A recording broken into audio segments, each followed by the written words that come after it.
Scan dimulai di mana Gabimaru bertemu dengan Tamiya di pinggir sungai. Tamiya pun berkata, "Kau terlihat babak belur." Tamiya pun terus menyudutkan Gabimaru karena merasa Gabimaru terlalu banyak terluka. Namun, Fuji langsung menengahi adu mulut mereka dan mengatakan jangan melakukan yang sia-sia. Ketika Gabimaru, Tamiya, dan Fuji saling berdebat, tiba-tiba Gabimaru berlutut sambil memohon untuk bekerja sama. Karena jika menggunakan taktik biasa, tidaklah akan berhasil. Tamiya pun mencoba berkebulatan tekad Gabimaru dengan mencoba menebas kepala Gabimaru.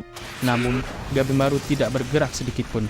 Itu menandakan jika Gabimaru tidak berniat untuk menipunya. Mereka bertiga pun setuju untuk saling bekerja sama untuk kepentingan mereka masing-masing. Tamiya ingin namanya selalu dikenang, Fuji ingin membedah tubuh makhluk abadi tersebut, dan Gabimaru ingin segera kembali ke istrinya. Ketika mereka berbincang, Mei pun terbangun dari pingsannya. Namun, ada yang berbeda. Tubuh Mei sedikit lebih dewasa. Padahal sebelumnya tubuh Mei layaknya anak kecil. Gabimaru pun berterima kasih kepadanya karena telah menolong ia dari serangan Zujin dalam bentuk monster bunga.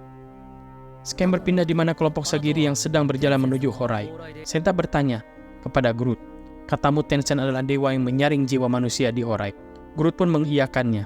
Namun, Senta membuat kesimpulan jika tempat ini bukanlah Shinsenkyo yang asli, melainkan agama buatan manusia. Dan beberapa istilah yang digunakan di sini diambil dari istilah dari beberapa agama yang berbeda-beda. Senta menambahkan, jika unsur-unsur yang digunakan digabungkan secara sembarangan, dari monster sampai topografi pulau ini juga sangat berantakan. Kita pasti bisa menemukan ramuan keabadian dan cara melarikan diri dari sini, ucap Senta dengan penuh semangat. Kembali ke kelompok Gabimaru. Gabimaru bertanya kepada Mei, apakah ada kekuatan yang bisa digunakan untuk melawan Tensen? Mei menjawab, "Tahu, kuat lemah, pikiran tubuh." Ia pun berbicara sepotong-sepotong. Sepertinya Mei tidak berbicara secara normal dan lancar layaknya manusia pada umumnya. Scan berpindah di mana Norugai dan Sion sedang berlatih pedang untuk membalaskan kematian Netenza. Namun, tiba-tiba datang monster aneh di belakang Sion, dan Sion pun menjadikan mereka semua sebagai alat latihan pedang untuk Norugai.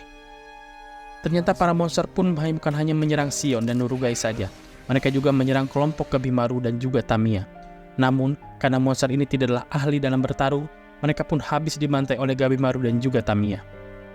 Di dalam lubang milik Tensen tempat ia membuang korbannya, ternyata Chobai dan Thomas sedang memanjat lubang tersebut. Walau para mayat yang ada di lubang tersebut terus mengganggu mereka, namun akhirnya mereka pun berhasil keluar dari lubang sumur kematian tersebut. Chobai mengambil lengan makhluk di dalam lubang dan menyuruh Toma memakannya.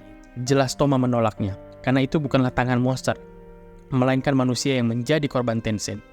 Chobai pun mencoba untuk memakan, namun ada monster berwajah akar yang menyapa mereka. Chobai berkata jika ia adalah monster dan habisi saja langsung.